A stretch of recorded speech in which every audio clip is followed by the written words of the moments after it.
Trashumando recuerdos.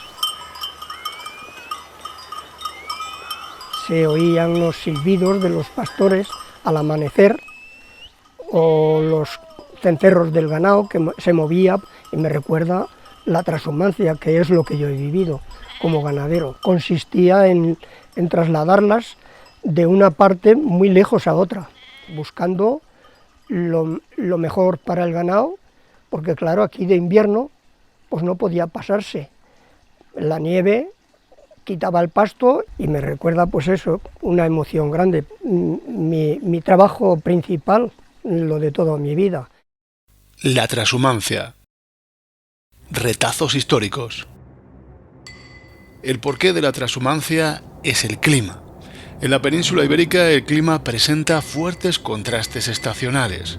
Durante los meses de octubre a abril, los pastos abundan en el sur peninsular y al mismo tiempo las nieves cubren las cordilleras y sierras norteñas. Y cuando se agostan los pastizales sureños, por los calores del estío, crece el pasto en las zonas montañosas. Tales diferencias, según las estaciones, explican el éxodo de los herbívoros prehistóricos del Paleolítico. En aquella época, el hombre cazador iría tras las bestias para darles caza. Cuando los clanes cazadores de Homo sapiens comenzaron a domesticar animales y a dedicarse al pastoreo, recorrieron aquellas atávicas rutas cinegéticas, ahora como vías pecuarias para sus ganados. Devino así la trashumancia, una actividad pastoril milenaria que se basa en el desplazamiento alternativo y periódico de ganados para aprovechar los pastizales alejados de regiones determinadas con clima diferente dentro de su ciclo anual. La historia de España no puede ser entendida en su conjunto sin comprender la importancia que tuvo ese ir y venir de los rebaños por montañas y llanuras, como dejó escrito Azorín. Y es que la trashumancia en la península ibérica arranca con los primitivos pastores nómadas de ovejas que cruzaban el territorio de norte a sur buscando los mejores pastos y el clima más benigno para sus rebaños.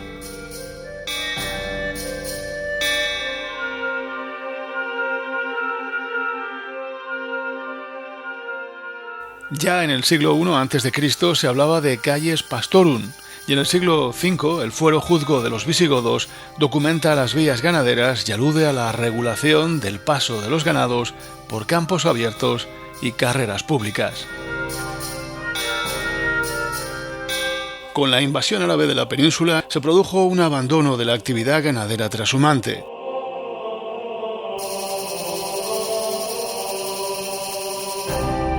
No será hasta mediados del siglo XIII, con la incorporación sucesiva de la llanura manchega y de las tierras de los valles del Tajo, Guadiana y del Guadalquivir, cuando la ganadería, que ha crecido con la guerra, se consolide y conozca un desarrollo extraordinario. Afianzadas las cañadas, pastores y rebaños pueden desplazarse por el reino de Castilla, desde los invernaderos hasta los agostaderos, para aprovechar los pastos durante la primavera y el estío. A principios de la Edad Media era costumbre entre los pastores y propietarios de ganado facer mestas, celebrar reuniones o asambleas locales para asignar a los animales descarriados a sus legítimos propietarios y defender sus intereses. Este proceso culminó con la creación del honrado Concejo de la Mesta, la agrupación gremial más importante de Europa en la Edad Media. Conscientes de que solo unidos podrían defender sus intereses, los pastores trashumantes se agrupan y crean una sola asociación, una Mesta de Pastores, y solicitan al rey Alfonso X que la legitime. El rey sabio, advirtiendo que el comercio de la lana era la columna vertebral de la economía castellana, institucionaliza en 1273 el honrado Concejo de la Mesta de los Pastores de Castilla, los homes bonos de los pastores, otorgándole protección y libertad de paso y pastoreo. En el siglo XIV, los pastores trashumantes consiguen seleccionar la oveja merina. Su singular lana, blanca, fina y sedosa, se convertiría en el vellocino de oro de la economía del Reino de España. Hasta el siglo XVI, la mesta gozaba de la protección de los reyes, porque la lana merina era el producto de exportación más importante de España y prácticamente fue el principal abastecedor de las arcas del país. El monopolio lanero o vellón durante 5 siglos en los mercados europeos fue la principal sustancia de estos reinos, como señalaron los reyes católicos. Dos organismos estrechamente vinculados a la mesta y al circuito lanero de la lana merina fueron la Cabaña Real de Carreteros, que transportaba la lana desde las lonjas de Esquileo a los puertos cantábricos, y el Consulado del Mar, en Burgos, que gestionaba su exportación a Francia, Inglaterra y Flandes. El siglo XVIII es la centuria en la cual la trashumancia como actividad económica alcanza lo que podríamos llamar su culminación histórica. En una centuria se pasó de 2 a 5 millones de cabezas de ganado trashumante, y jamás antes se exportó tanta lana merina, lana que cotizaba en la primera bolsa de valores moderna, la de Ámsterdam. Las transformaciones políticas, económicas y sociales que ocurrieron en el siglo XIX conducirían a la supresión del honrado concejo de la Mesta. La reina María Cristina disolvió la Mesta, integrándose los ganaderos en la Asociación General de Ganaderos del Reino. A partir de este instante, el descenso de la trashumancia es constante. En menos de un siglo, las cabezas de ganado se reducen a menos de 2 millones. Y se acentuó a partir de los años 60 del siglo XX, en que numerosos pastores cuelgan el gancho y el zurrón para acudir a los centros industriales ante las dificultades para ejercer su oficio.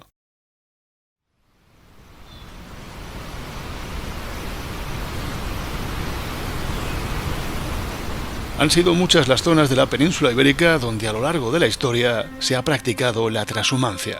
Rezuman vivencias trashumantes las montañas de León, las serranías y montes de Cuenca y Teruel, el valle de Alcudia, Extremadura y el alto macizo ibérico. En este último territorio, que arrugan las sierras de Urbión, Neila, Cameros y La Demanda, entre las provincias de Soria, Burgos y la Comunidad de La Rioja, la trashumancia, tan antigua como los pueblos de sus serranías y valles, no ha sido solo un sistema de explotación ganadera, sino un auténtico hecho social y cultural que ha modelado la forma de vida tradicional. Es en estos pueblos serranos que han vivido los trabajos, las ausencias y los sacrificios de la vida trashumante, y donde aún perduran recuerdos y costumbres, donde encontramos a los actores de esta historia trashumante, los últimos eslabones de una cadena milenaria, los últimos testigos y representantes de un épico oficio.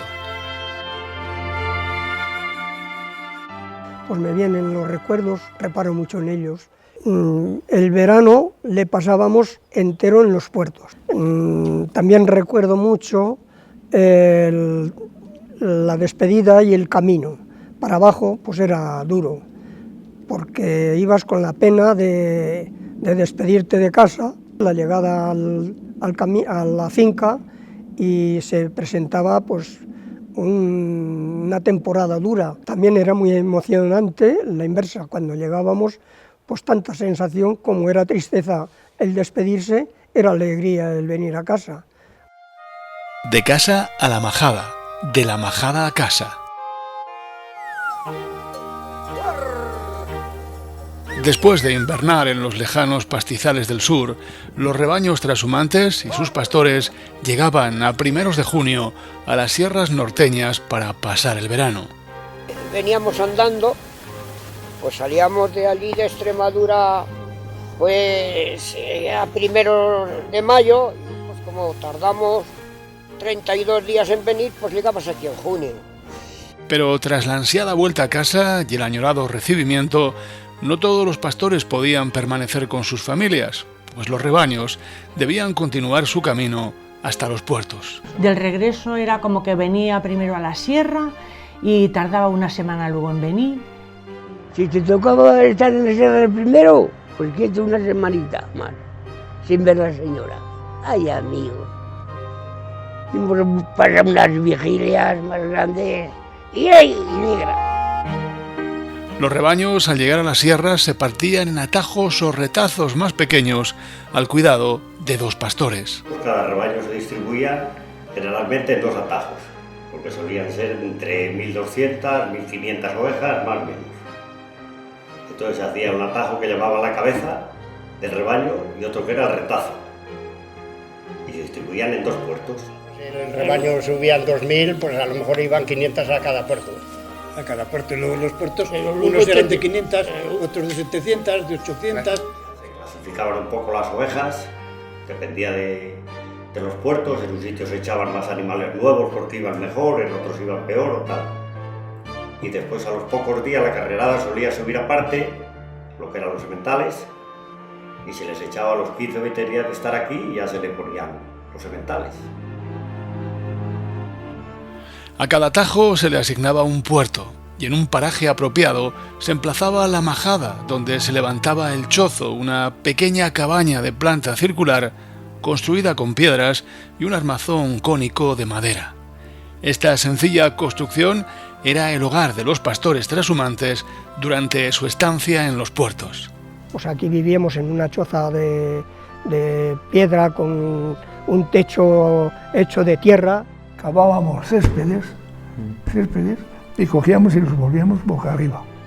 Y la parte superior se dejaba para abajo y por arriba se echaba jirria.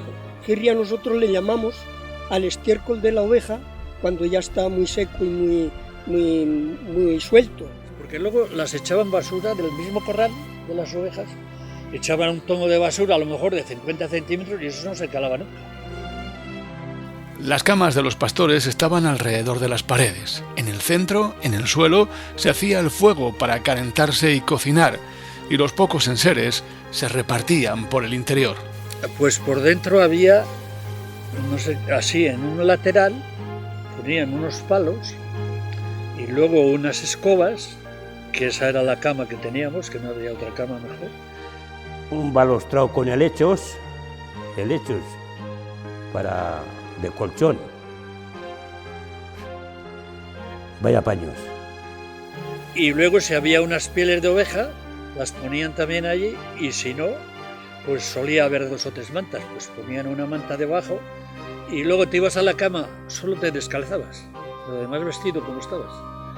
El espacio del medio, hueco, para tener el caldero que se colgaba de arriba y hacer lumbre y tener ahí sobre las orillas los recipientes de agua y otras cosas que se necesitaba. Por ejemplo, el chicharro de los perros para alimentarlos. De cada tajo se encargaban 2 pastores, que por relevos semanales se encargaban de cuidar el ganado en el puerto. En la majada, pues a turnos de 8 días. Solía ser cada 8 días, subía uno y descansaba otro. Bueno, pues vamos a acordar por no echar tanto viaje de 15 días cada uno, pues 15 días. Al amo lo mismo le daba, como si te querías estar 2 meses y el otro. Hacíamos el relevo en el camino y yo llegaba allá, me encontraba con él en el camino, si no me encontraba con él, malo. Normalmente nos juntábamos en el camino de Neila para acá, en el collado de Neila, de Huerta que se decía, y ahí pues nos dábamos las noticias. Y yo desde aquí son 10 horas. Sí, 10, a la lastrilla hasta 12. 12, pero sube, baja y ni carretera nada, caminos. Por monte, oscuro, de noche. Como generalmente toda la gente éramos de aquí de la zona, pues así se iba haciendo durante todo el verano. En la majada, las faenas diarias consistían en vigilar al ganado, hacer los careos, curar las ovejas, dar sal y preparar las comidas. Y la jornada pues empezaba al verse, nada más amanecer, pues ya te levantaba el pastor, se iba por agua, se hacían las migas por la mañana, había que curar animales, había que coger alguna porque estuvieran enfermos, por lo que fuera. hasta que llegaba, después de comerse las migas, ya llegaba la hora de soltarlas, y a la bajada en los puertos les teníamos dados como careos, pues no iban siempre por el mismo sitio, claro, para aprovechar todo el terreno de los puertos, todos los pastos. Un día normal soltábamos los ganados y luego tratábamos de los pastores juntarnos en alguna fuente, allí en Fuente Pedorra, y por esos cumbres nos juntábamos 3 o 4 pastores y ya comíamos juntos, charlábamos, nos echábamos la siesta y luego por la tarde pues cada uno a su atajo a bajarlas para tenerlas que cerrar. Y allí había otro, allí había un pastor con un retazo y aquí había otro y había que respetar cada cual su linde. En los ratos libres se hacían quesos o se confeccionaban ropas y enseres. Si tenías 5 o 6 cabras, pues, había que se tomaba la leche, otro prefería hacer quesos para traerlos a lo mejor para la familia. Y hacían cosas con la hierba, con pasto también, de cosas de cestas, mucho también les había. Y un poco más atrás, que yo me acuerdo poco, pero todavía me acuerdo de verles hacer la calceta. La alimentación era por cuenta de los propietarios de los rebaños y consistía mayormente en migas al despuntar el día, pan y tocino para comer y sopas para cenar. El desayuno que hacíamos era, bueno, prácticamente nada, porque te levantabas pronto y ordeñábamos por la noche. Por la noche sí que hacíamos unas sopas de leche. Pero luego por la mediodía, el que más y el que menos de aquí de casa llevábamos algo. Yo me recuerdo que llevaba chorizo, tocino, lo que había en casa y para comer y para desayunar por la mañana. La vida aquella era muy dura porque, como quien dice, nada más te daban pan. De vez en cuando, si te daban algo tocino o tal, pero no, estaba la cosa mal, se pasaba hambre. En 18 o 20 años te comes la luna. Y aquellas hogazas, pues bueno, tenían 2 kilos, pues así. Te sentabas en una fuente de aquellas, te liabas, joder, y tenías que decir, ¿y para mañana qué? Pero si no te la comías toda antes. Que tenía que ser a base de embutidos y todo pan seco mayormente, o un plato de migas por la mañana y al mediodía unos garbanzos cuando los había y a la noche otro calderito de patatas, arroz o eso no era todo el mundo el que lo aguantaba. Y si alguna oveja se desgraciaba, se aprovechaba y se hacía una caldereta, como en los días de fiesta. Porque se juntaban igual 12.000 ovejas aquí, cerquita todos aquí, y en esas 12.000 tenía que caer alguna. Los pastores trashumantes se iniciaban en el oficio desde muy jóvenes, casi unos niños, ajustándose como zagales, para ir adquiriendo el aprendizaje que les permitiría formar parte del grupo de pastores que trashuman. Empezaban ayudando a estos en los puertos. Pues yo empecé la transhumancia a la edad de 14 años. Según salí del colegio ya libre, me acomodé ya porque en este pueblo no había más que 2. O ser motrines, pastores o frailes. Frailes no me gustaba ser. Y los pocos que valían se iban a la transhumancia. Porque transhumancia, seminarista y algún trompeta eran los 3 puestos que había para coger. A mí me ajustó mi padre, claro. Mi padre llevaba ya 2 años con esos años y ya me ajustó con él.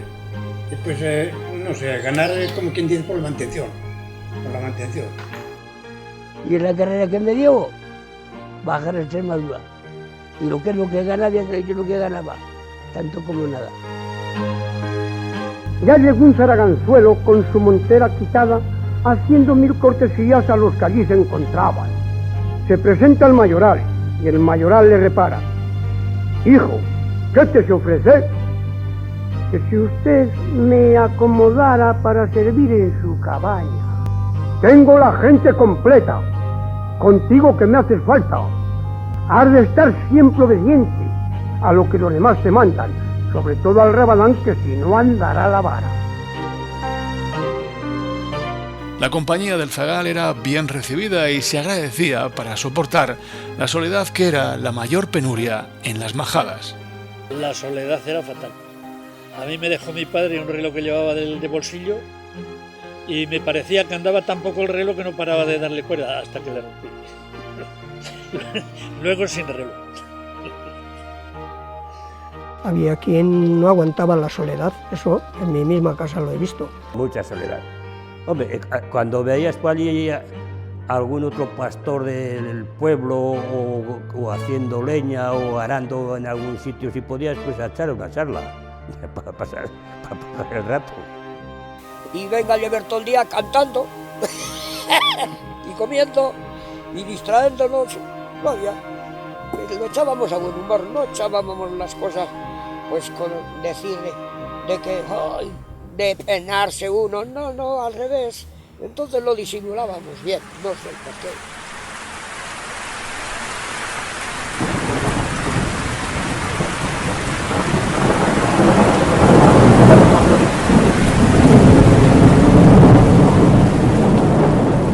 En los puertos, el mayor peligro eran las tormentas.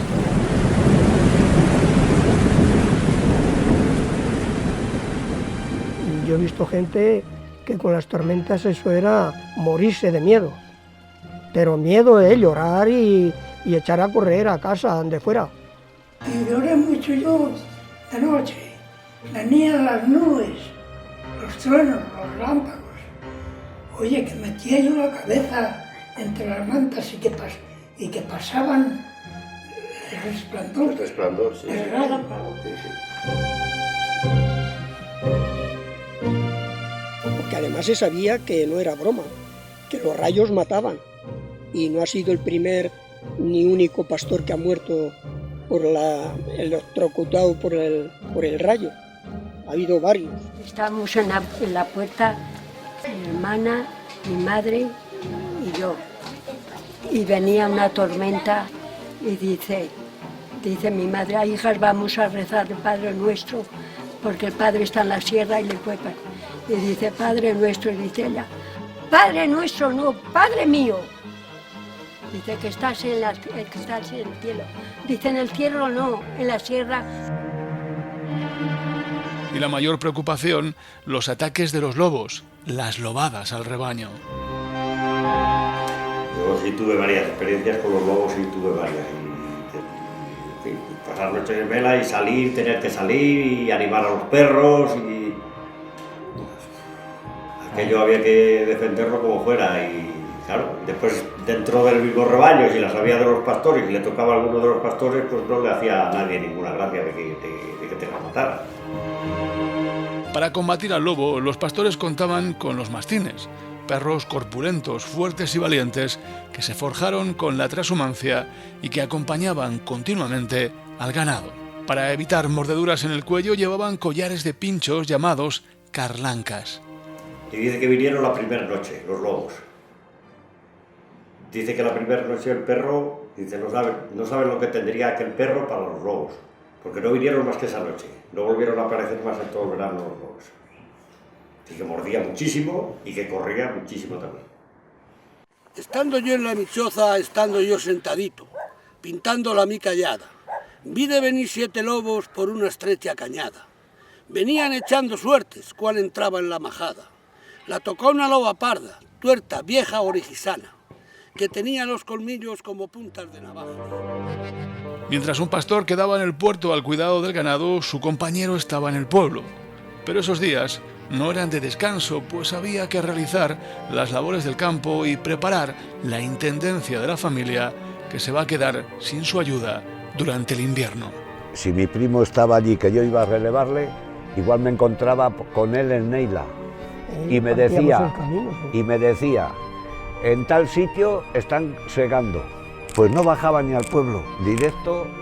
Ya tenía la hoz preparada allí. Lo que y todo suponía eso, estar en familia, la alegría que te proporcionaba, pero trabajar cuando se venía de pastores aquí, se trabajaba más con toda la seguridad. Y entonces había que recoger la hierba y había que dejar preparado todo para el invierno para que las mujeres tuvieran todo hecho. Vamos, todo hecho no lo tenían, pero bueno, por lo menos los trabajos más fuertes, no estuvieran hechos. Si tocaba hierba, pues hierba, y si había que ir a cavar patatas, pues a cavar patatas. Venía la siega a segar. Cuando era el tiempo de trillar, pues a trillar. O sea, las labores de campo arrastradas hacia su tiempo. Porque aquí en el pueblo entonces había que ir a segar, que segábamos a mano. Había que ir con las caballerías a por la mies, que entonces se traía con caballería, y luego a trillar, que se trillaba también con los caballos dando vueltas ahí en la era, y luego a meter la paja, que le metíamos la paja a la espalda, a los cerraderos para cebo, para el invierno. Aunque era un corto periodo, también había momentos para disfrutar. Y cuando eran las fiestas del pueblo de él se iba y tú te quedabas. Y cuando era al contrario, él se quedaba y tú te venías. Por eso en las fiestas siempre estabas en el pueblo. Sí. Pero normalmente la fiesta no nos la perdíamos. Yo bajaba ahí, vamos, seguro. Y pues aquel día, en vez de cerrar las ovejas, no se cerraban. A lo mejor habíamos estado toda la noche de juerga y sin acostarnos veníamos, dábamos una vuelta al ganado y otra vez a la juerga. El considerable número de cabezas que componían los rebaños, unido a la diversidad y complejidad de las tareas exigidas para el cuidado de los ganados, conllevaba una graduación y un reparto de labores y responsabilidades que originaban una organización perfectamente jerarquizada de los pastores. El mayoral, elegido por los propietarios del ganado, era el responsable máximo de los rebaños de la cabaña y estaba dotado de un poder delegado.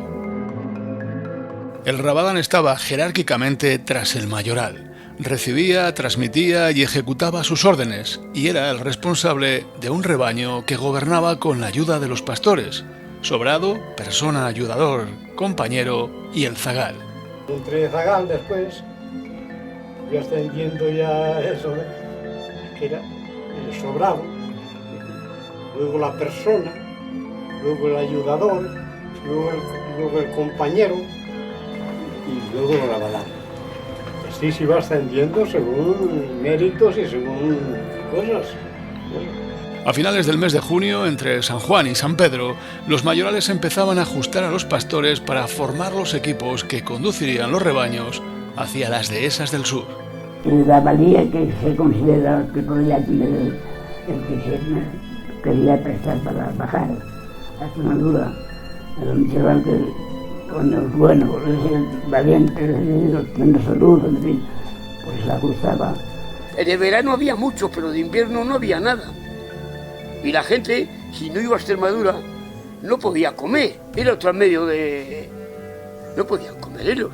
El ajuste consistía en un pequeño salario al que había que añadir la manutención y la excusa o piara, derecho por el cual el pastor podía llevar en el rebaño del amo sus propias ovejas, cabras y yeguas. Después, dentro del rebaño, los pastores les sabía que bajaban asalariados, cobrando un salario, y les sabía que tenían excusa, que llamábamos, que era una partida de ovejas según la categoría que tuvieran dentro del rebaño. Al rabadán le correspondían más, el compañero alguna menos, y seguro iba por categorías hasta el zagal. Bajé a Extremadura con pocos medios, con poca piara. Me hacían solamente 18 cabezas, entre cabras y ovejas. De sueldo, no sé si eran 100 pesetas o poco más. Pero como no había otra cosa, y medios de vida en casa no había, pues me agarré a aquel. Normalmente solían tener una piara de ovejas, que más o menos consistía entre 35, 30, 35, 40 ovejas, una yegua y alguna cabra. Y eran mantenidos. Les dejaban llevar 30 ovejas a cada pastor y 2 yeguas, normalmente. Mi padre, que era el encargado, llevaba más ovejas y alguna yegua más. Y lo que sacaban de los corderos era lo que ganaban ellos. Y lo que sacaban de las otras o potros que vendían. Que llevaba 2 yeguas o 3 y criaban las 3, pues sacaban dinero de los potros, pero si tenía mala suerte y no criaba ninguna, se venía así. Que no tuvo suerte nunca porque bajaba una yegua para criar un potrillo y siempre se le moría. Y decía, casi era lo que íbamos a tener de ventaja, y resulta que resultaba todo mal. El que bajaba a lo mejor a salario y decía, bueno, pues me pagaban, por poner un ejemplo, un duro diario o lo que fuera, pero los que bajábamos dependía de la suerte que tendrías. Si tenías una mala suerte que no criabas cordero, pues venías pues, con las manos limpias. Pues yo cuando bajaba pues no tenía ni ovejas ni nada, yo nada más bajaba pues eso, la 15 penitos. Igual me pagaban un duro, 2 duros al día. Sin embargo, la lana de las ovejas de los pastores correspondía al dueño del rebaño. La lana, como era en aquella época, por las condiciones que fueran, la lana de nuestras ovejas era para el agua. La lana se la llevaba el patrón, que me daba vergüenza ver una oveja, el vellón tan bueno, y que se la llevaría otro. Conscientes de que el verano se pasaba pronto y que el otoño se presentaría irremediablemente, ganaderos, mayorales y rabadanes estaban en contacto para ir preparando y disponiendo con antelación el aprovisionamiento de todo lo necesario, tanto para el viaje como para la estancia en la dehesa. Ya se van los pastores cañada abajo. Cuando los rebaños se fundían con las primeras nieblas otoñales y las lluvias del tardío acompañaban los careos, era la señal de que la estancia en los puertos tocaba a su fin, pues pronto la nieve invadiría las sierras y no debía encontrar al ganado que ya intuía la salida en las majadas. Ya cuando se ponía el mes de octubre, esos días ya de frío, ya medio levanto y tal, tenías que estar con mucho cuidado porque se te marchaban las ovejas. Que se marchaban ellas, solas. Por esas fechas, en más de un pueblo serrano, los hijos de los pastores arrancaban las flores despachapastores que adornaban los prados, pensando que con ese ritual retrasarían la marcha de sus padres.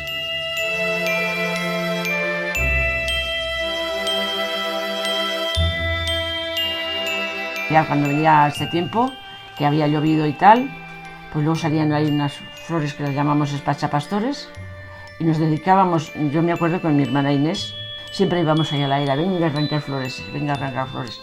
Y a lo mejor las señoras decían, pero ¿por qué las arrancáis con lo bonitas que son? Ah, sí, porque son despachapastores. O sea, que no queríamos que se fuera. Que pensábamos, nosotras teníamos esa idea de que como arrancándolas ya no iban a marcharse mi padre.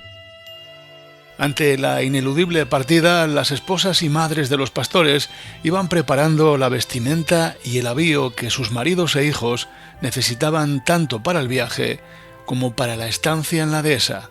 La ropa se la tenías que tener toda, pues que llevasen pues, buen avío de ropa. Y luego pues la cosa de alimento, pues llevaban chorizo y ya lo ibas dejando para que no se acabase para cuando ellos marchasen. Pues ya empezábamos a organizarnos aquí, a recoger la ropa, todos los enseres personales de cada uno, preparar comida para el camino. La despedida de la familia, el momento de partir, siempre resultaba penoso, triste y emotivo, pues debían pasar 7 meses antes de volver a verse. Horrible, yo me acuerdo, mi madre pues, se quedaba muy triste, lloraba y se marchaban ya como que iban al puerto y de allí ya marchaban. Ya se llevaba toda la ropa y todo y de allí ya se iban para abajo. Parece que me estoy acordando de los portales aquellos cuando se despedía la madre de... Yo desde luego de ver a mi padre ya vestido con los zagones, los peales, la manta echada, ya como rodeada y verle marchar.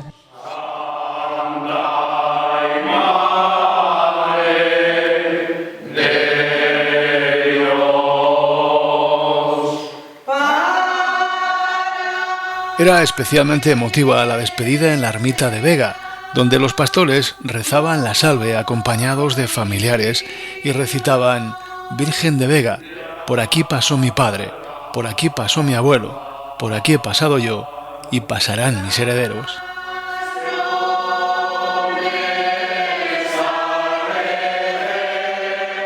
Salían y en la devoción que normalmente se tenía a ambas imágenes, en nuestro caso Vega y el Salterio, pues sí que se reunían y cantaban la salve. Con los últimos adioses, lágrimas, abrazos, deseos de buen viaje, encargos de mirar por la salud y la petición de que se escribiesen cartas. Ya se van los pastores y la melancolía desborda el alma a su son. Un día antes de la salida se bajaban los atajos de los puertos a los prados cercanos a los pueblos, desde donde se emprendería la marcha cañada abajo. Y allí estábamos en los puertos. Tenemos 4 o 5 puertos. Y en cada uno pues había 1000 ovejas. Bueno, pues cogíamos y las juntábamos todas en la majada de abajo de Vinegra. Al amanecer, los pastores se ponen en camino. A la voz de «Vamos allá» del Rabadán, el rebaño se ponía en movimiento hacia los pastos del sur. En primer lugar, es decir, en punta, abría la marcha el mansero o compañero, que seguido de los mansos imponía un ritmo de marcha adecuado al conjunto del ganado. El que iba adelante era siempre el más veterano y el que mejor sabía los caminos. Para este menester se servía de los mansos, carneros castrados y adiestrados que portaban unos grandes cencerros llamados zumbos, cuya cantaleta guiaban a las ovejas. Por las mañanas en la dormida daba un chiflido, venían los mansos, arrancaban atrás, y todas las ovejas detrás. Claro. Usted siempre haga así, ¡sí! Y aunque estén en mitad del rebaño, van corriendo porque ellos viven del pan que llevan. Ajustando el rebaño, a sus flancos hojaldas caminaban 2 pastores, el persona y el sobrado. Son los arreadores a los que correspondía evitar que el ganado se saliera a los sembrados. Y luego los demás pues arreando las ovejas, el uno por una esquina, el otro por otra, y así. O guardando este trigo o aquella cebada. Y el zagal, el último, arreando las ovejas. Y en la retaguardia el zagal, el aprendiz de pastor. Y ese zagal a todos los sitios, estaba el zagal el pobre, zagal aquí, zagal allí. El zagal el mandado. Y al final, cerrando la comitiva, iba otro pastor, el ayudador o yegüero, al mando de las yeguas y caballos ateros. Los lomos de estas caballerías portaban el equipaje de los pastores, los zurrones con la vestimenta, las alforjas con el avío y la intendencia, y el conjunto de enseres del quehacer trashumante. No más que eran para bajar el equipaje, vamos. La yegua, me preparaba ya tu jato en un saco, ¿sabes? Y la mujer te prepara todo, pero de dinero ya. El camino de bajada era una de las mayores fatigas de la vida trashumante. Tanto con frío o con lluvia, los pastores tenían que seguir su camino. Además, se realizaba lentamente, pues las ovejas iban cargadas de vientre, abocadas a parir, y eran días otoñales con pocas horas de luz. Había días buenos y días muy malos, de pasar frío y llover y mal, pero era lo que había.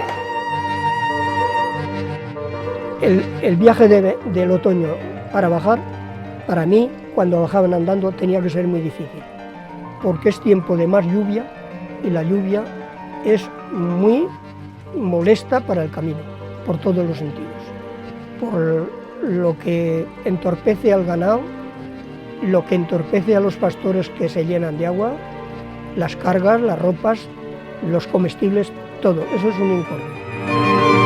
La lluvia empapaba la ropa de los pastores y con esa humedad encima tenían que hacer el camino. Pero lo peor era que incluso de noche no había más remedio que dormir con la ropa húmeda y de pie, recostados sobre algún tronco o piedra, protegiendo como podían los enseres más delicados. A otro día no aclarado, no hay más matas, llenas de agua al hombro. Al finalizar cada jornada se hacía la dormida en algún descansadero establecido. El Rabadán se adelantaba al rebaño junto con el pastor de las yeguas para preparar la acampada antes de que llegase el grueso del rebaño con los pastores. Ya las jornadas estaban hechas, bueno, pues hay que ir a tal sitio, mañana hasta tal otro, estaban partidas ya. y a buscar leña para hacer lumbre, para hacer, por ejemplo, unas patatas que hacías cuando llegaban los del rebaño, las rodeábamos, y a cenar, pues si el ganado estaba tranquilo, que había comido, pues bien, no te molestaban, o si llovía, la cena también, pues igual no se podía ni hacer, todo dependía del tiempo que hiciera. Los pastores se juntaban alrededor del fuego y cenaban unas patatas con arroz o unas sopas calientes. Aunque todo el mundo estaba cansado y solo se tenían ganas de echarse a dormir, había que hacer guardias por turnos para velar el ganado. Llegabas allí y había veces muchas veces, de velar las ovejas por la noche, hacer turnos de guardia por la noche. No por los animales, sino porque las ovejas no paraban. El año que había mucha comida, cuando bajaban y eso, a lo mejor los animales se quedaban tranquilos, pero el año que no había comida, y algunos años hasta sed. A la hora de dormir, si no había llovido, se hacía la cama con pieles de oveja y una estera, y sobre ella se tumbaba el pastor cobijado entre las mantas, y como almohada, la albarda de las caballerías o el zurrón. Antes de amanecer, de nuevo se cogían las yeguas ateras, se cargaba el equipaje, se desayunaban unas migas canas y con el alba vuelta a la misma rutina, andar y andar camino de las dehesas en las que pasar el invierno.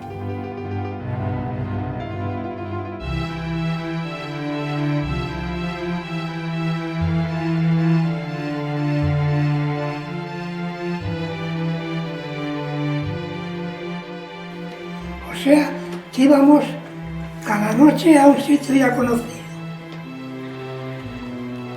y tirando hasta llegar a la puerta. El paso de la comitiva trashumante por las poblaciones cercanas a la cañada se convertía en todo un acontecimiento. Todos, a ver las merinas, uy, que vienen las merinas. Y ya pasaban las merinas, luego venían las yeguas, uy, qué yeguas, hermano. Una alegría, si quiere, con los zumbos, los mansos, todo. Si se hacía de noche en las cercanías de un pueblo, algún pastor se acercaba a comprar suministros. Al ruido de las cencerras se acercaban algunos vecinos solicitando que el rebaño durmiese en sus fincas, a cambio de la cena, unos pellejos de vino o algún otro detalle. Ponía la cena el de la finca, el del prau, y entonces, claro, entonces había algo que pinchar, algo tocino o chorizo. A medida que se hacía cañada, algunas ovejas acusaban el cansancio y había que subirlas a los lomos de las caballerías, al igual que se hacía con los corderos que nacían durante el camino. Aprovechando alguna estrechez del camino, como portillas y puentes, los pastores aprovechaban para contar el número de cabezas de su ganado. Las contaban en un sitio que teníamos una portillera que las contaban de vez en cuando. Se llegaba 50 y se volvía de nuevo, otra vez 1, 2, 10, según estaba contando. 50 y el otro estaba al otro. Lo más normal era en la garrota. 22 rayas por 50, 1100, más 13 de pico, 1113. Cuando las ovejas traspasaban los límites de la cañada y comían los pastos de las fincas colindantes, el rabadán debía encargarse de pagar la contenta, propina que se daba a los guardas. El guarda que sea guarda, pues le da la propina, y se le da la propina y se gana el ganado, come y lleva la propina. El camino de bajada se realizaba recorriendo cañadas, cordeles y veredas, atávicas vías pecuarias que canalizaban el flujo de las cabañas trashumantes al amparo de la jurisdicción del dominio público de libre paso y pasto, y que no siempre era respetado. Por muchos sitios los labradores se metían hasta sembrar el cordel. Llegamos allí y todo el pueblo allí, que no pasamos y eso, y se habían comido toda la cañada, que era de 90 varas, la mayor. Y no habían dejado ni 20. Me cago, con un rebaño de esos, pues tenías que llevar los trigos por delante. Se amontonaron allí y ¿qué íbamos a hacer 7 o 8 personas contra el pueblo? Fue el encargado que estaba allí en el pueblo también, en el cuartel de la Guardia Civil, vino la pareja de la Guardia Civil con el capitán, tiraron de cinta 90 varas. Puso una taquilla aquí y otra allí, y aunque estaba sembrado, dice, tiren ustedes. Y allí se quedó el pueblo así, que pasamos y pasamos, ya está, se habían comido la cañada. La urdimbre cañariega se completaba con abrevaderos, descansaderos, puentes, ermitas, puertos reales, ranchos de esquileo, lavaderos de lana y otra serie de elementos del entramado trashumante. La cañada real segoviana y la burgalesa tenían sus cabeceras en las sierras burgalesas. Las primeras jornadas discurrían por el territorio de los pueblos serranos. De ahí arrancamos ahí a Mansilla, pasamos por el puente viejo de Mansilla, subimos por Villavelayo, a Canales de la Sierra, de Canales de la Sierra a Montorrubio de la Demanda.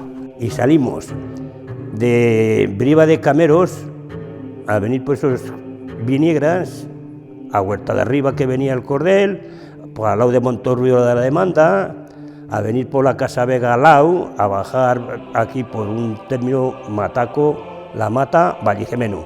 Se subía a la cumbre y toda la cumbre de las tenadas de Vallijemeno, de Quintanilla Orilla, de Valladolid Pez, y se bajaba a Hoyuelos de la Sierra, a la carretera que pasaba el Cordel, para luego ir por allí a Salas. Pero eran necesarias cerca de 30 dormidas hasta alcanzar las fértiles dehesas extremeñas de Invernada.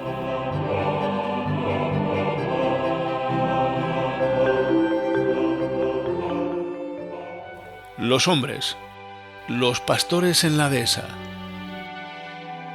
Todo el esfuerzo del camino tenía como objetivo llegar a las dehesas del sur para pasar el invierno.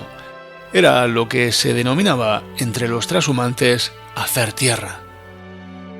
Cuando aparecía ante los ojos de los pastores, entre las encinas, la silueta del chozo era la señal inequívoca de que el camino de bajada había finalizado. Por fin habían llegado a su destino. La vivienda tradicional de los pastores en el sur también fue un chozo. Al principio fueron parecidos a los existentes en los puertos, pero con el paso del tiempo fue mejorando su construcción. Abajo en Extremadura, oye, pues allí teníamos ya un chozo o una caseta para poder cobijar. Y ya pues de que llegamos allí, pues también en un chozo, como ha dicho aquí, en un chozo y allí pues dormíamos, si éramos 6, pues los 6 en el chozo. En esta humilde morada, organizada como de costumbre, con los camastros alrededor de las paredes y el fogueril en la zona central para el caldero de cocinar, vivían los trashumantes durante los 7 meses de invernada. Al llegar los rebaños a los invernaderos, una serie de tareas ineludibles esperaban a los pastores. Tras adecentar el chozo y seleccionar los emplazamientos para las majadas, la principal consistía en separar a las ovejas preñadas y formar los demás atajos con el resto del rebaño, pensando ya en la próxima paridera. Mi padre, la costumbre de él, si eran fincas conocidas, lo que hacía era ir y recorrer los chozos, las majadas donde habíamos estado el año anterior, y buscaba personal para repararlos.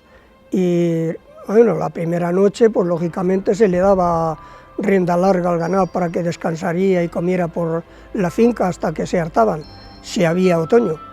Y después ya se apartaba el ganado, y las que estaban para parir, preñadas, se dejaban en el centro en un sitio más descansado, y las que estaban horras, pues se las echaba a pastorear por las orillas de la finca, para que aprovechasen las orillas y dejasen el centro para el ganado que o iba a parir o estaba parida.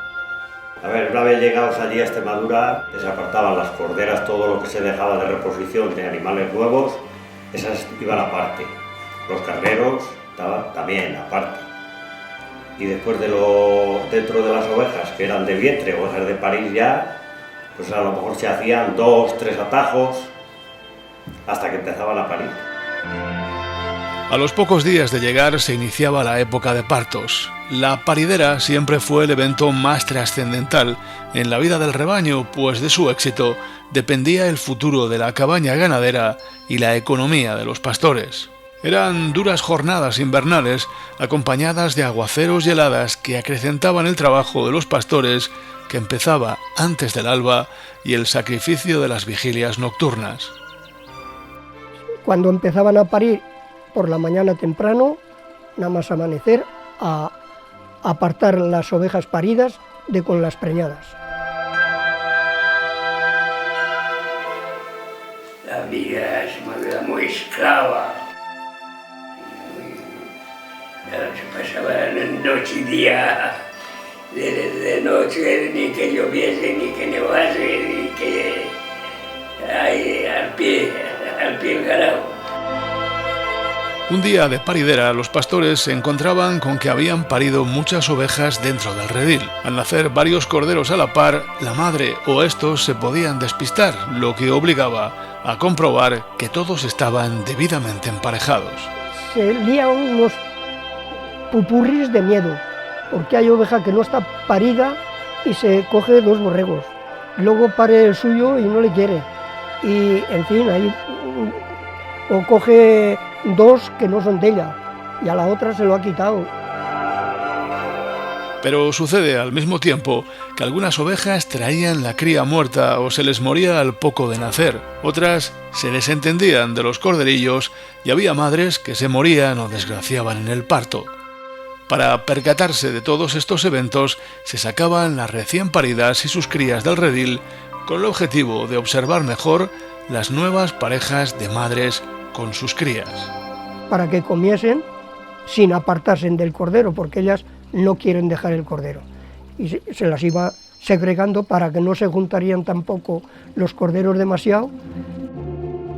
Los corderos que quedan desparejados dentro de la red son los que había que ahijar. Labor complicada de la que se solía encargar el rabadán y que consistía en buscar madre a los borreguillos que la habían perdido. Para este menester se aplicaban 2 técnicas, empellicar y engorronar. Cuando el hijo se moría, con la piel del cordero ese se le ponía encima a otro, se le forraba al otro, ¿no? Y se la tenía 10 o 12 horas, una noche, normalmente.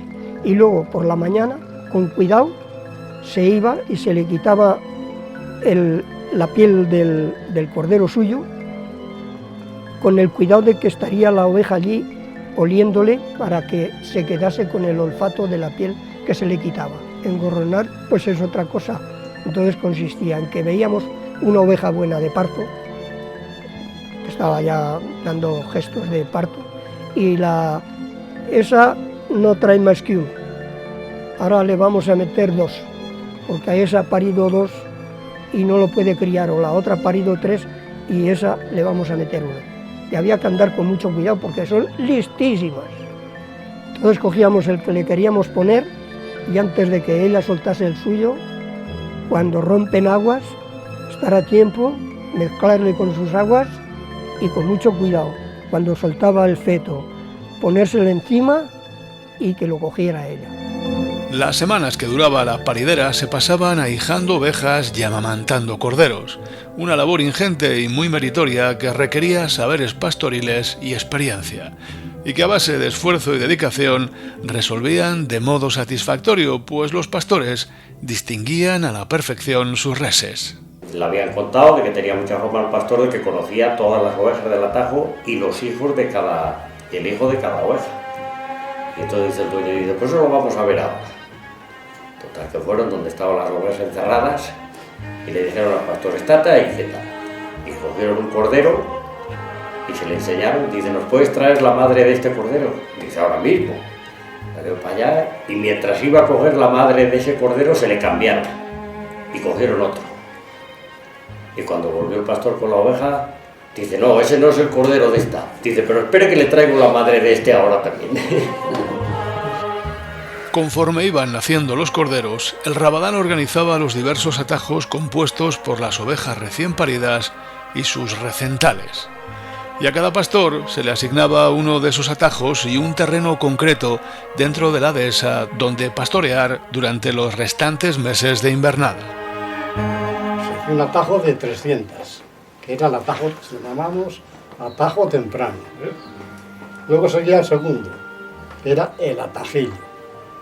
Y más, el último ya, la chicada, que eran ya las últimas que parían. El rabadán es el que hacía la paridera, y el primer atajo lo solía guardar el compañero, al segundo atajo lo solía guardar ya la persona, el dador, depende de si tenían cabras, el sobrado a lo mejor era el que estaba con las cabras, y por lo general la achicada, que llamábamos achicada, esa la solía guardar el rabadán. Pues cada pastor llevaba su atajo, de 300, 350 o 200. Cada uno iba con su atajo, le cuidaba por el careo que le correspondía, se marcaban sus careos, este para el atajo 1, este terreno para el atajo 2. Tras finalizar la paridera, el pastor responsable de cada atajo se pasaba todo el día apacentando su rebaño y solo volvía al chozo por la noche para cenar con los compañeros. Todas las penalidades del día se compensaban con el reencuentro y la velada alrededor de unas humildes sopas. Durante un rato se olvidaba la dureza del trabajo y la soledad. El día era pues darle larga al ganado y estar con ellas, y luego por la noche otra vez a su recogedero y a dormir. Y después acababas la jornada, encerrabas las ovejas y si te ibas hacia el chozo o la casa que tuviera la finca, y allí cenábamos todos juntos, echabas la partida o escuchabas la radio ya más acá o tal, bueno, y se charlaba, se escribían las cartas y lo que fuera. Y después cada uno salía a su atajo, que en cada atajo había un chozuelo. Después de cenar y tras la tertulia, algunos pastores tenían que ir a dormir al chozuelo, junto al redil de cada majada, para vigilar las ovejas.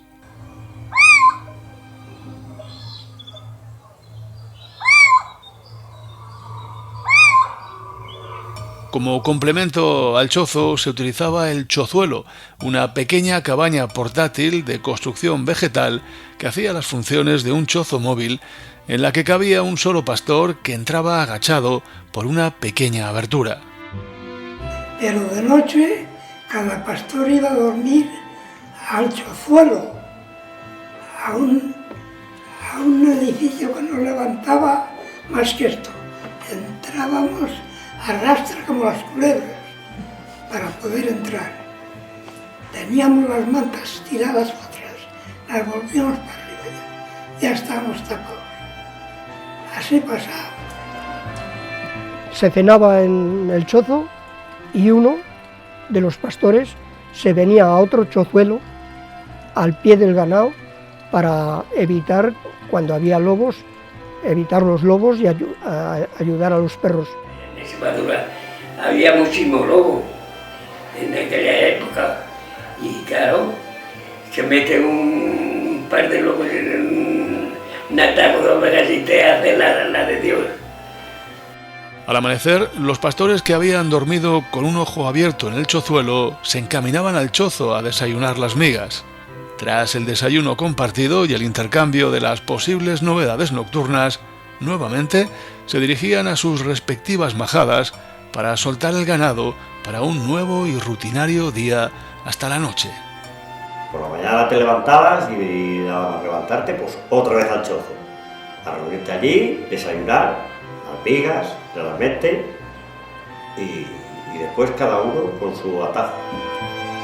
Las tareas del zagal también eran sacrificadas, sobre todo por la corta edad de este. Bien ocupado tenía el día entre pastorear y ordeñar las cabras, buscar leña, preparar el migado, fregar el caldero, limpiar el chozo e ir a por agua. Lo primero que se levantaba y a dar el repasto a las cabras, porque en cada rebaño a lo mejor unos tenían 50, otros 100, iba con ellas el zagalillo.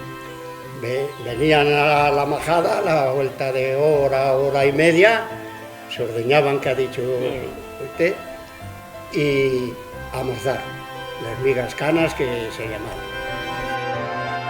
Solamente en Navidad se hacía alguna comida extraordinaria que se regaba con vino para distinguir esos días. Pero las alegrías culinarias no apagaban la añoranza del corazón de los pastores que sentían en esas fechas aún más lejana la lumbre de la casa familiar con los seres queridos. Se celebraban, ¿no? Ya decimos, ¿no? Aquel día pues se hacía excepción de un frite en comida y en bebida. Y bueno, mucho lugar de juerga no había porque estaba el trabajo pendiente, pero siempre se hacía excepción. Te acordabas mucho de la familia que habías dejado y a ver si se pasaba pronto el invierno para volver otra vez para arriba. Lo pasabas bien, pero acordarte de la familia de casa, indiscutible. Separados de sus familias durante 7 meses al año, el único medio de comunicarse con los seres queridos eran las cartas donde los pastores contaban los pormenores que acaecían en sus vidas del destierro ganadero. Y las cartas no había más. Generalmente solían ir, lo que comentaba, que solían ir gente a recoger pieles, a recoger eso, y todavía pues eran casi esos los que hacían un poco de intermediarios entre llevar el correo a los pueblos y recogerte la correspondencia que venía, que claro, venía a los pueblos y te la traían a ti. Y a veces te mandaban buenas noticias, otras veces pues no llueve, pues no tenemos hierba, pues el año es malo, de todo había. Ya estaban las cartas desde allá, echándoles las cartas y leyéndolas a las mujeres, a los pobres maridos, allí, 7 meses allí sin verlas. Pero también misivas del Rabadán al mayoral y de este al amo de la ganadería reseñando los acontecimientos de los rebaños. La majada de cada atajo se movía cada cierto tiempo de su emplazamiento y con ella la red y el chozuelo. A esta actividad de mover la red los pastores la denominaban majadear o arredilar, y el objetivo era que el ganado fertilizase con sus excrementos, con su estercolado nocturno, diferentes parcelas de tierra. Pues había cada atajero, tuvo el atajo tuyo, tú te encargabas de cuidar el atajo y capear la red todos los días, con lo cual se iba estercolando todo el terreno y se cambiaba todos los años, nunca se ponía en el mismo sitio, siempre se cambiaba, con lo cual el terreno ganaba un montón. A medida que avanzaba la estancia en la dehesa, los días eran más plácidos y más largos, así que los pastores aprovechaban los ratos libres o los momentos de tranquilidad mientras cuidaban el ganado para hacer labores artesanales. Estezaban las pieles con las que hacían zurrones, chalecos y zagones, confeccionaban recipientes de corcho, tejían sogas con las crines de las yeguas y caballos, tallaban cuernos, madera y huesos para hacer enseres como vasos, badajos, callados, cucharas, punzones y agujas. Muchos de estos objetos artesanales el pastor se los ofrecía como el mejor regalo a su regreso a casa, a su novia, mujer e hijos. Con el pasar de los días el invierno quedaba atrás y la primavera se asentaba en las dehesas. Los pastores sentían, a pesar de estar ocupados en los trabajos propios de su vida pastoril, que cada nuevo día era el anuncio de su próxima partida. La añoranza de la familia y el anhelo por regresar al pueblo se rumiaba con mayor ansiedad al abrigo de los días cálidos.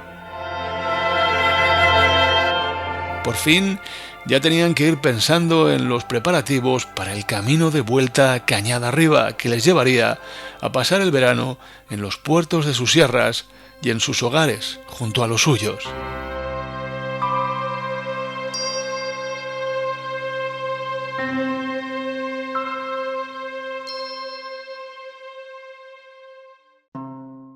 Y las mujeres en el pueblo. A la mujer de la transhumancia, un valor increíble, increíble. Pasar aquí el invierno, desde que se marchaban en el oeste, que venían con enfermedades de los niños, con otras que habían tenido el niño cuando se habían ido ellos, un valor, para mí el valor de la mujer de la sierra, increíble, muy bueno, pero valorado con un 10 alto. Con la salida de los rebaños trashumantes cañada abajo, en busca de los pastos de los extremos, los pueblos serranos se vaciaban de hombres. Solo las mujeres, los ancianos y los niños permanecían en los hogares familiares. Aquí no solía quedar más que el maestro, el sacerdote, los hombres ya mayores que no podían trabajar y si acaso el herrero. Aquí de hombres en plena actividad no quedaban más. Se dedicaban todos a la trashumancia.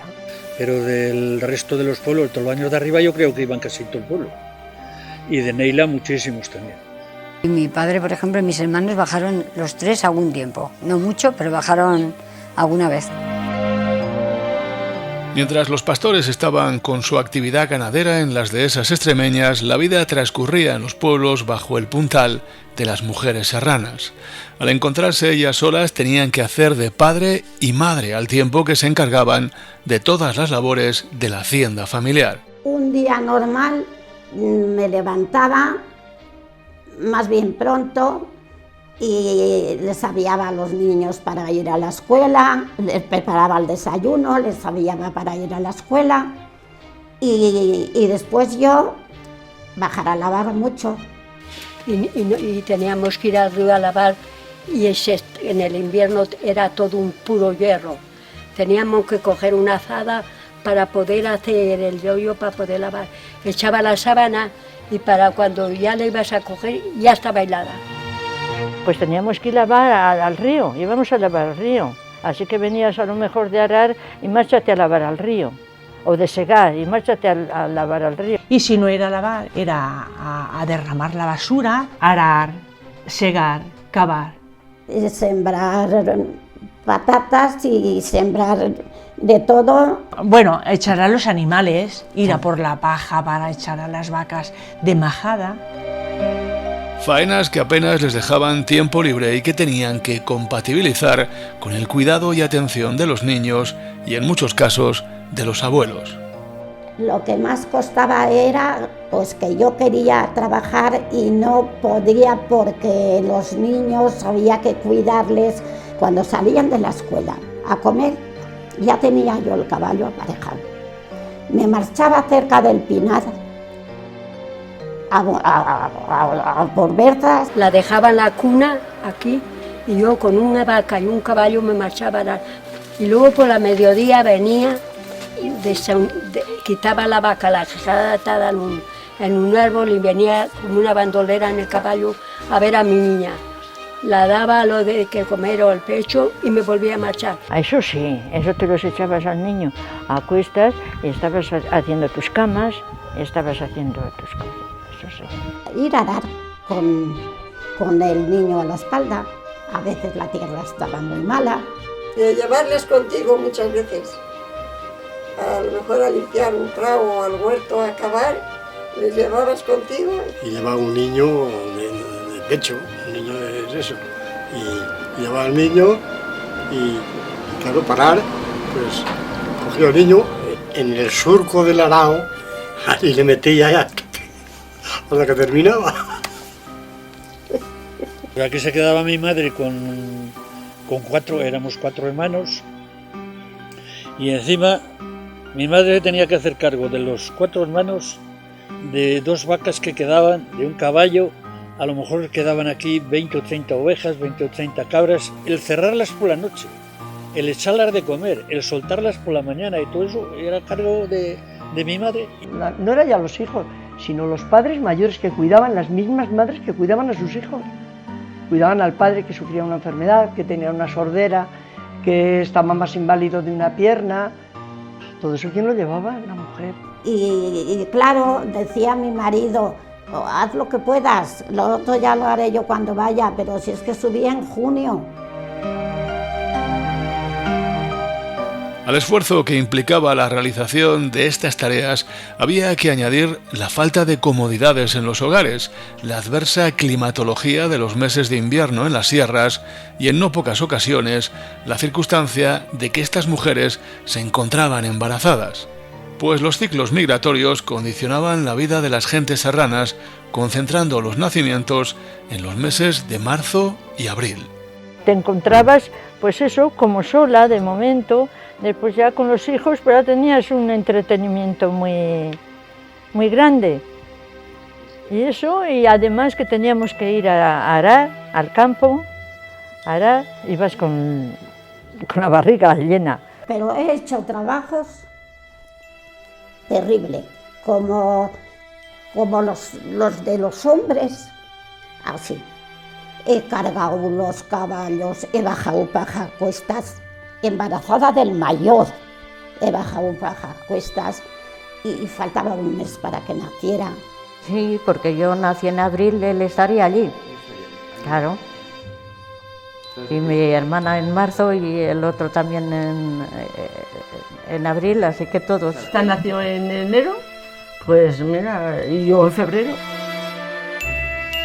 Si la jornada de los pastores en las dehesas era de sol a sol, la de sus mujeres y madres era aún más prolongada y sin duda más fatigosa y sacrificada, pues siempre había cosas que hacer y pocas manos a ayudar. Tocando a las señoras que se quedaban aquí, pues ellas nos comentaban, más sacrificadas que nosotros.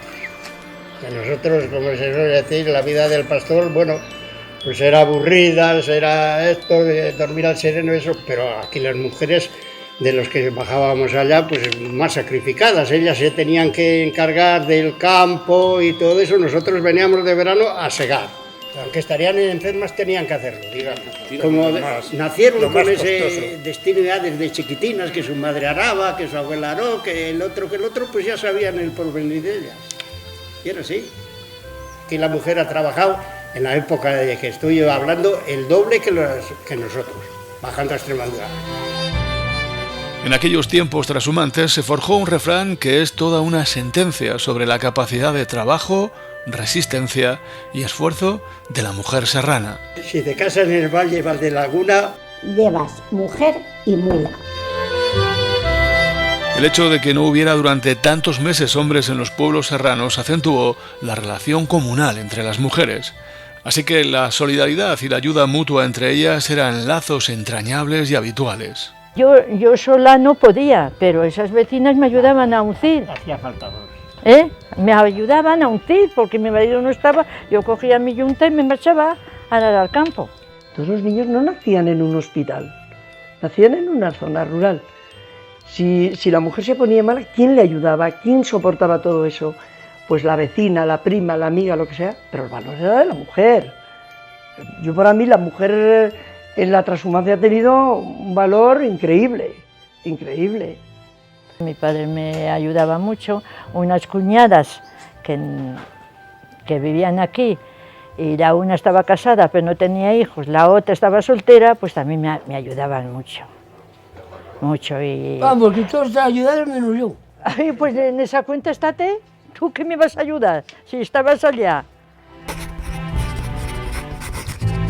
Aunque cualquier rato libre era bueno, principalmente por las noches, las mujeres se solían reunir en alguna casa al calor del hogar para charlar entre ellas al tiempo que tejían.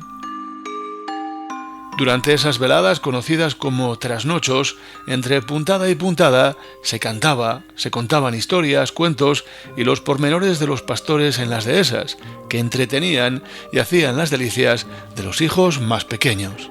Los vecinos, las que estaban en Extremadura, pues como mi madre y las vecinas, pues se juntaban las tres, a lo mejor, o cuatro que había. Se hilaba también, con los carros lo hilaban la lana y luego se hacían calcetines o jerseys. Te reunías a coser. Los días buenos, nosotros ahí, mucho al sol, pues ahí cosíamos y hacer punto. Y a dar gusto al paladar. Lo que queríamos. La una contaba la vida de no sé quién, la otra contaba un chiste, la otra contaba un rosario, bueno, era todo, una vida era muchísimo más bonita.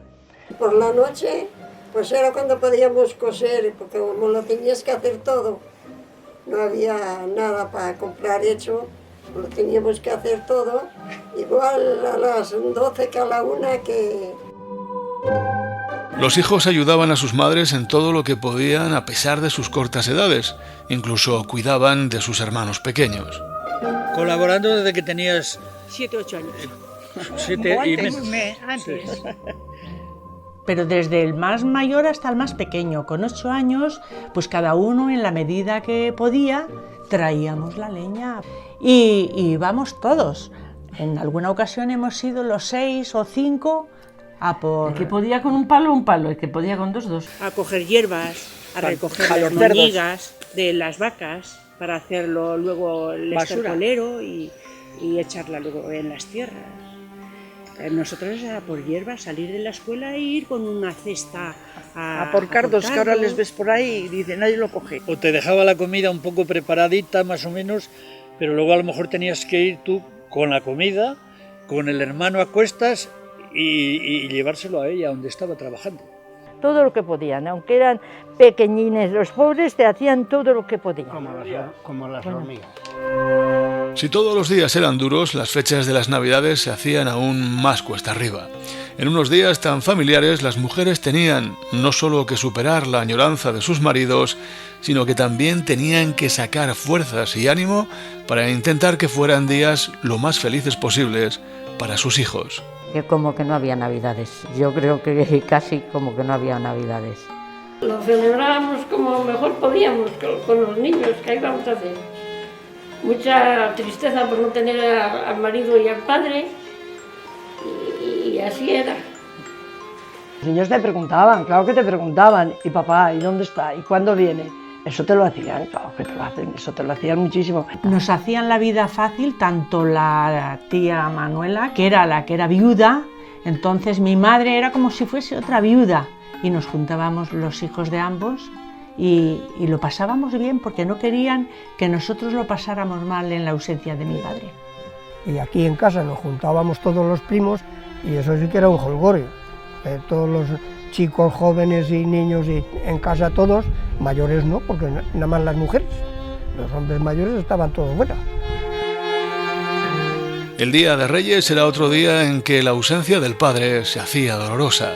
Las madres intentaban que dentro del marco de su humilde economía familiar hubiera algún pequeño detalle para cada uno de sus hijos. Pues yo a mis hijos procuraba ese día que tuvieran chocolate, unas naranjas o nueces.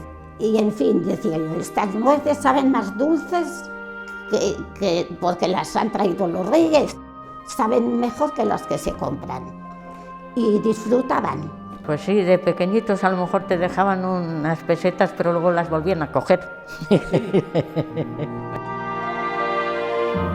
Siempre que podían, sacaban un rato para escribir una carta a sus maridos, hijos, hermanos o novios. Era la única forma de mantener el contacto con ellos y de que estuvieran al corriente de lo que acontecía en el solar familiar.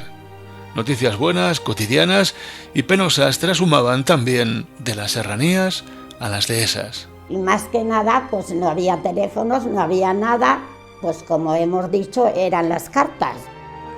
Y por las cartas estábamos comunicados por dónde andaban y cuándo venían. Ay, pues ¿qué le voy a poner? Lo que pasaba en el pueblo. ¿Por qué no podía dormir pensando en mí? ¡Hombre! ¡Qué Benito, no llevo razón!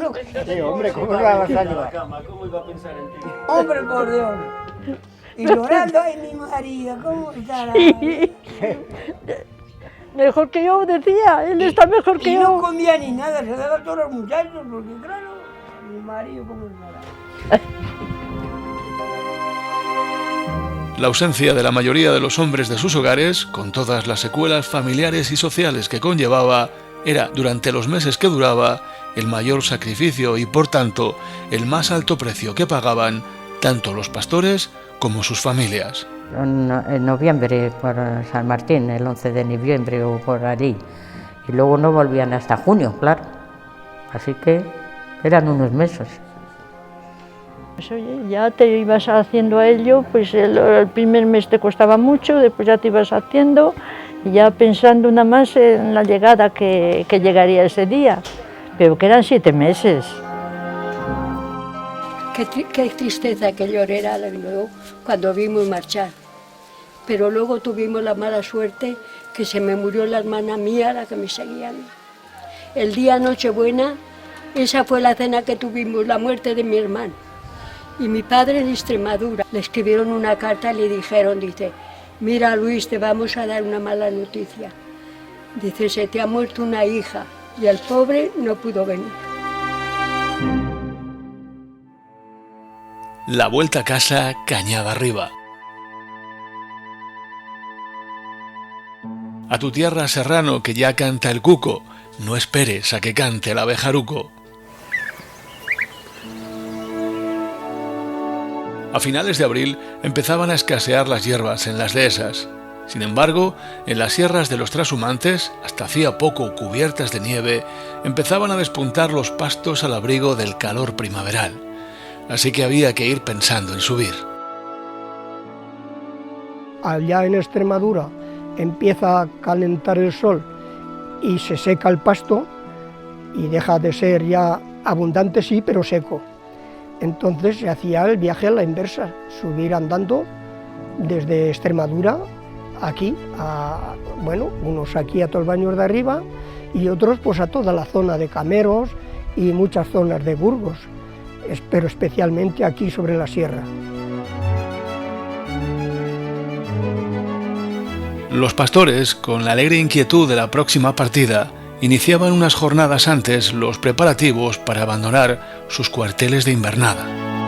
A la alborada de un día de primeros de mayo salían los rebaños de las dehesas y comenzaban a desandar el camino otoñal, cañada arriba, de retorno a casa.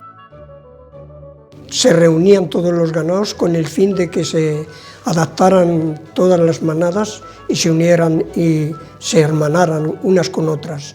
Se les ponían los cencerros grandes y luego ya llegaba el momento de recoger la majada, que era pues ir preparando todas las cosas personales, equipando comidas, cargando los hatos, ropas y majadas de las ovejas. Y luego ya llegaba el momento, pues nada, por la mañana temprano se salía, se cargaban los animales, las ovejas, o sea, las yeguas o caballos, se cargaban y marchando al camino.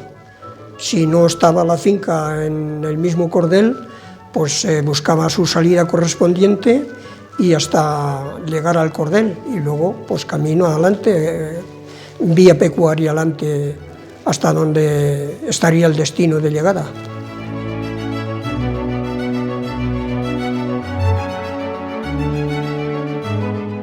La disposición y organización de los rebaños para la vuelta era la misma que se dispuso en el trayecto de bajada. Los mansos al frente, las yeguas cerrando la comitiva y los pastores cubriendo el frente, la rabera y los flancos junto a los mastines.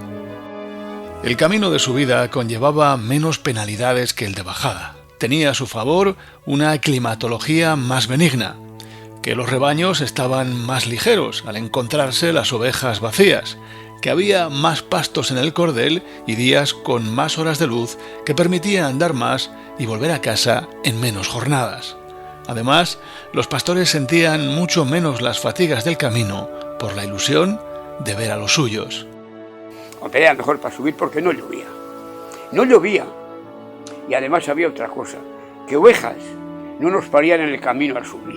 Las noches eran más cortas, y los días más largos.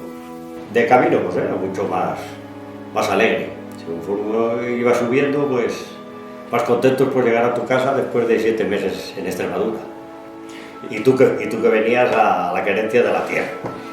El estado de ánimo variaba bastante.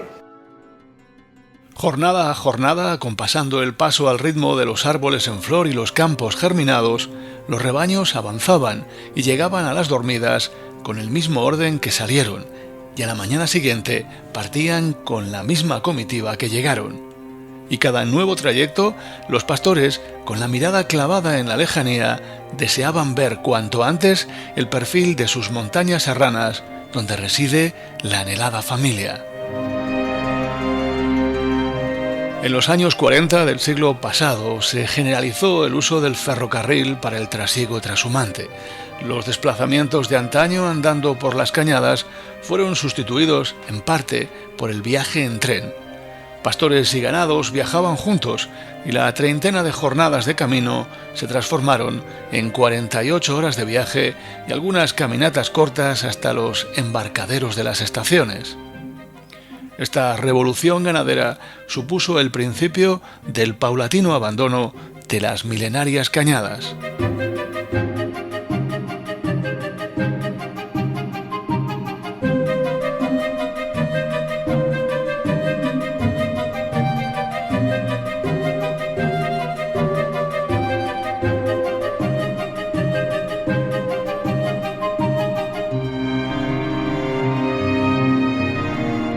y nosotros íbamos en un vagón idéntico al de las yeguas, un vagón idéntico.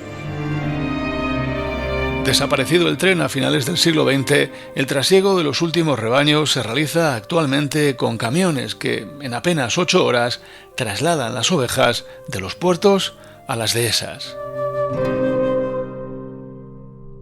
Un día de primeros de junio, tras recorrer el itinerario de su vida, que era básicamente el mismo que dibujaban cuando bajaban, aparecía ante los ojos de los pastores la visión de sus sierras. Escondidos entre sus pliegues se encontraban sus pueblos, donde los esperaban con gran entusiasmo sus familiares. Últimos de abril, primeros de mayo. Y no llegamos a Mataco, ahí a Tolbaños, hasta el día 5 de junio.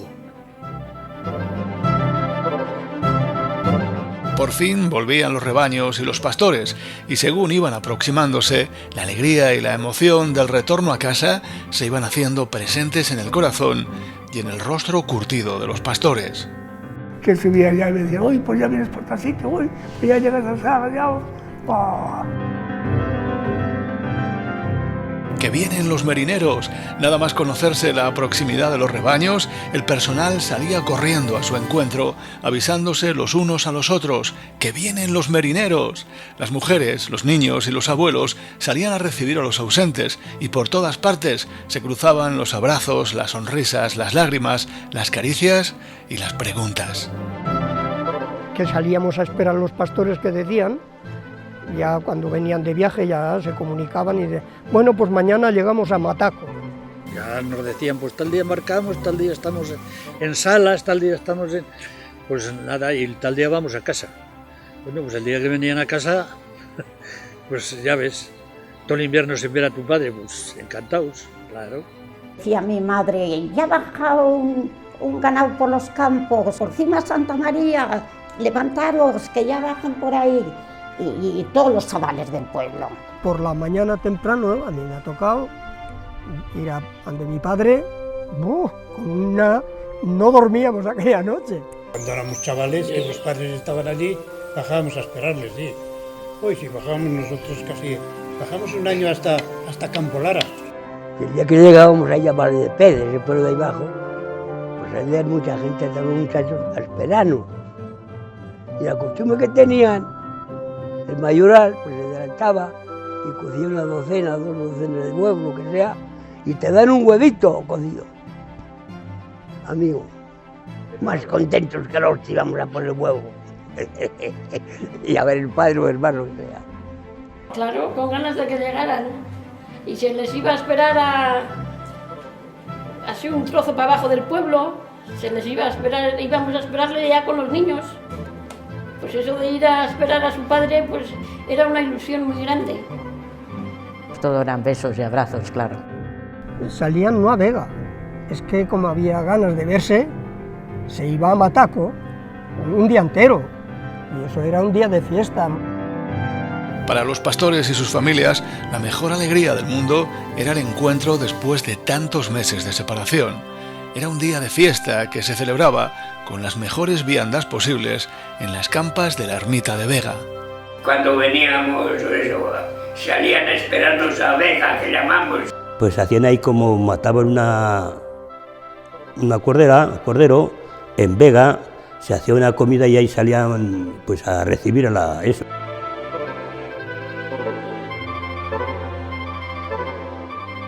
Con la llegada, muchos pastores conocían a su último hijo que había nacido hacía unos pocos meses. Ya lo decía el refrán, mujer pastoril en marzo, mayo o abril.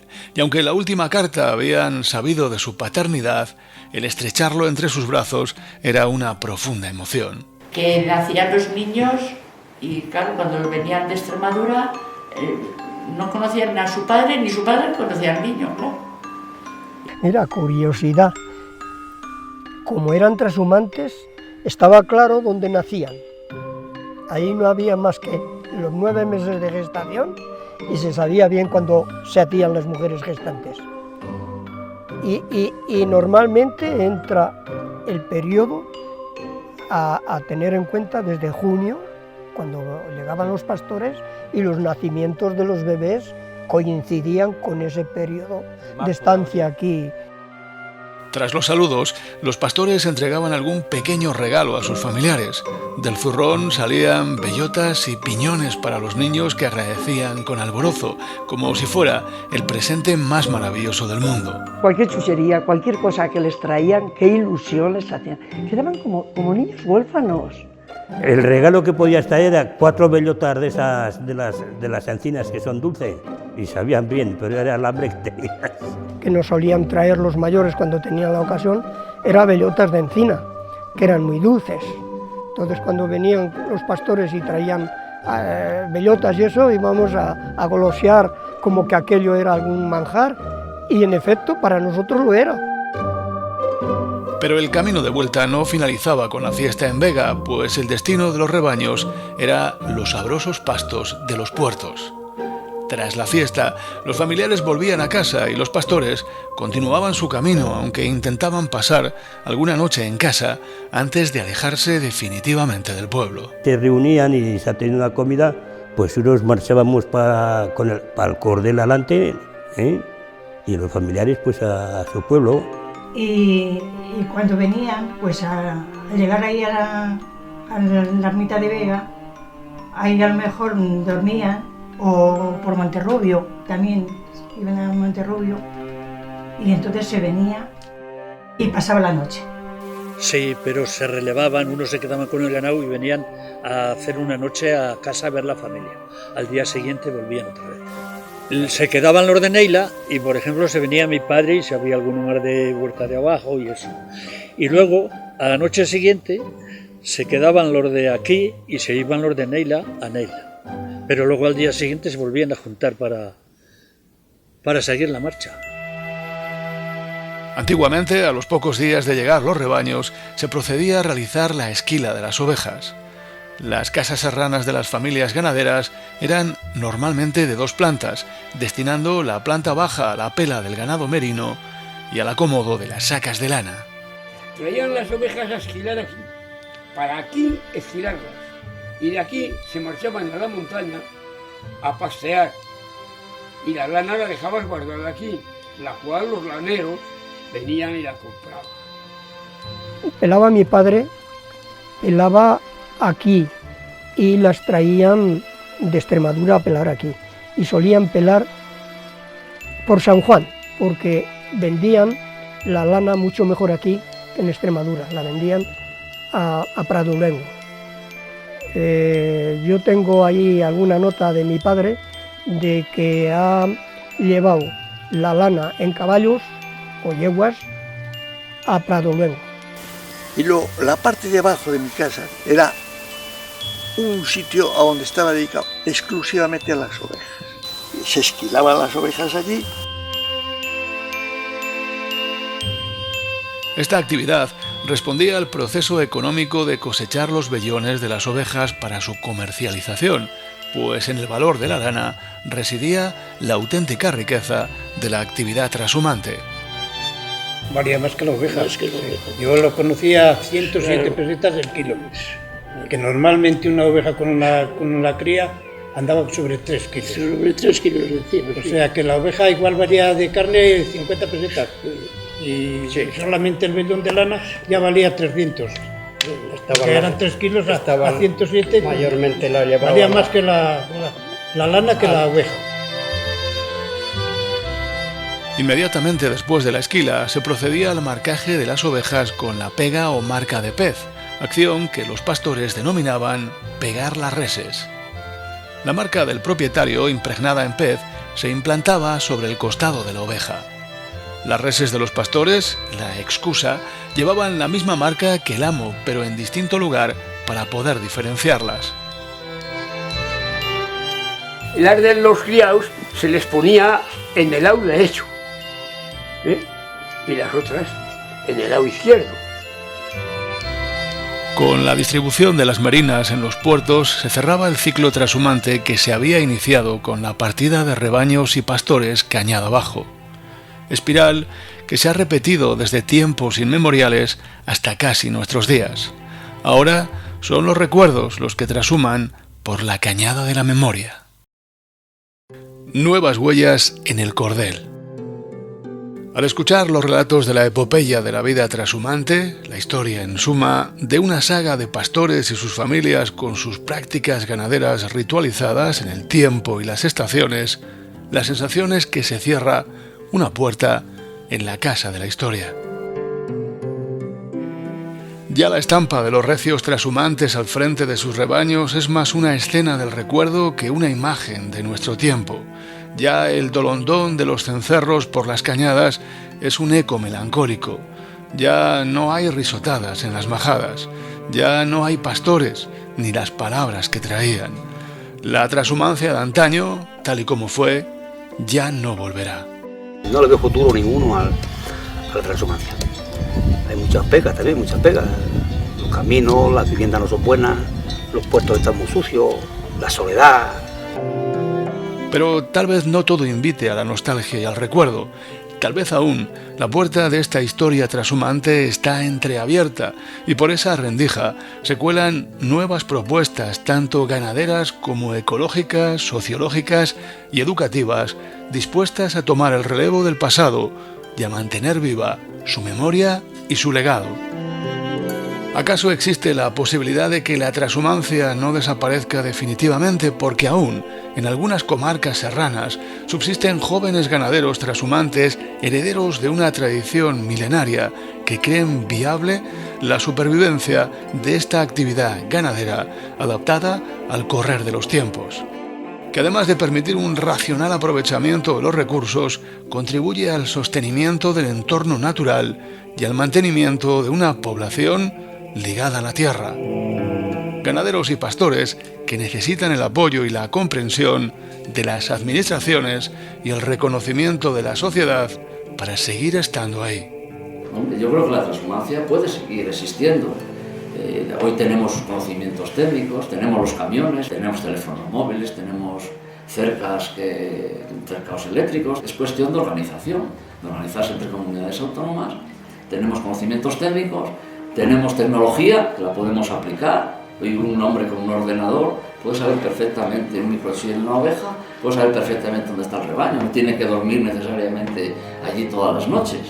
Entonces tenemos que aplicar toda esa tecnología que conocemos a un mundo moderno, un mundo donde los rebaños pueden seguir trashumando. Tenemos gente en las universidades, en los centros de investigación, y es bueno que siga manteniéndose esta corriente de una forma moderna. Hay que arreglar los chozos, ya no es de recibo que también un pastor viva en un chozo ahí de cualquier manera. Y yo preconizo que puede seguir, se puede seguir, y en otros países hay pastores, y los ganaderos son hombres prestigiosos, como puede ser un abogado o un ingeniero. Y usted es pastor, sí, pero yo soy pastor, y un pastor entra a cualquier sitio como que fuera un ingeniero o cualquier otra persona. Entonces tenemos que apostar por nuestros recursos, tenemos que meter tecnología, y yo creo que hay futuro, Por cañadas y cordeles ha viajado, subiendo y bajando, junto al trasiego de los rebaños, todo un sistema de cultura pastoril. Y hoy, sobre esa herencia que constituye un patrimonio único de 125.000 kilómetros de caminos ganaderos, el 1% del territorio nacional, se sustenta el futuro de la memoria trashumante. Si además del uso prioritario ganadero, cañadas y cordeles se conciben como un patrimonio cultural de primer orden, como una franja viaria de dominio público con riqueza natural, valores históricos, artísticos, sociales y educativos, estaremos apostando por su salvaguardia para usos tradicionales y alternativos. La huella indeleble que ha dejado la trashumancia en nuestra cultura, hoy en día reconocida como patrimonio inmaterial de la humanidad, es una invitación a recorrer sus ancestrales caminos.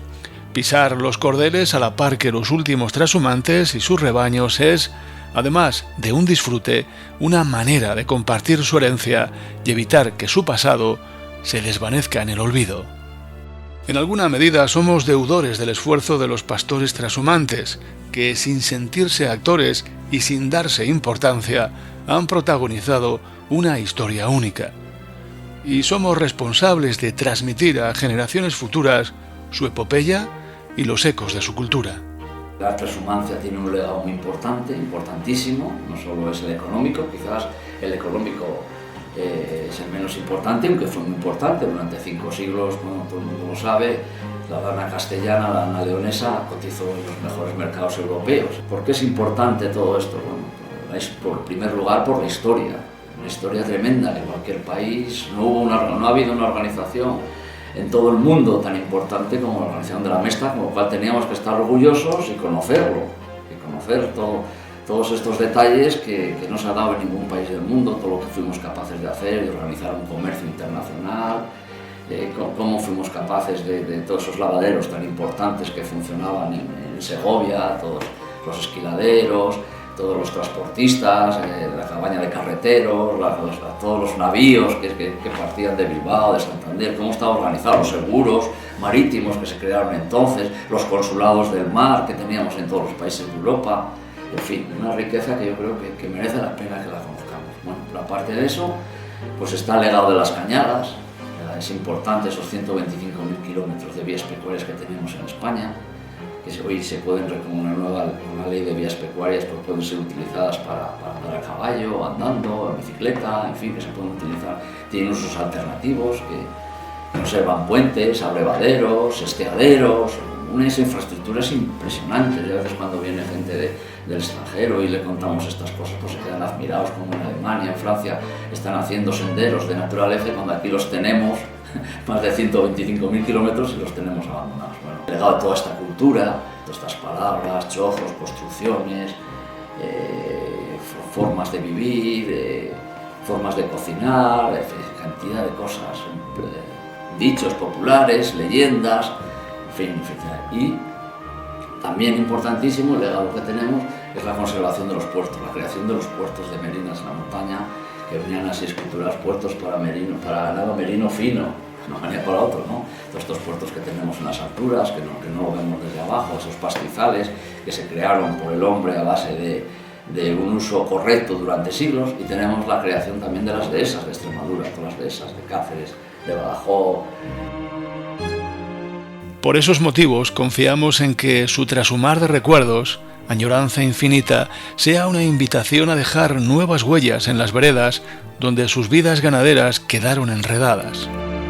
Improntas que rememoran que un día caminaron por estos senderos hombres con recuerdos milenarios que durante siglos movieron sus ganados desde los puertos de las montañas norteñas a las abrigadas dehesas del sur. Mientras, al cuidado de la familia y hacienda, permanecían en el solar familiar sus mujeres y madres, aguardando un regreso que demoraban las heladas y las nieves. Pastores de perfil de manta y cayado, eslabones de una cadena remota que se pierde en la estirpe del primer oficio, el pastor trashumante.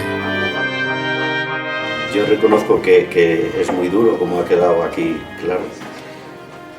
Lo viví y no lo cambiaría. Por no. Pero hemos hecho algo y estamos hoy orgullosos de lo que hemos hecho. ¿No de sí? Sin duda, sin duda. Yo mi recuerdo pasado lo acepto como positivo 100%. Sí. Y en las mismas circunstancias lo he dicho cantidad de veces y no lo digo por decirlo, porque es que lo siento.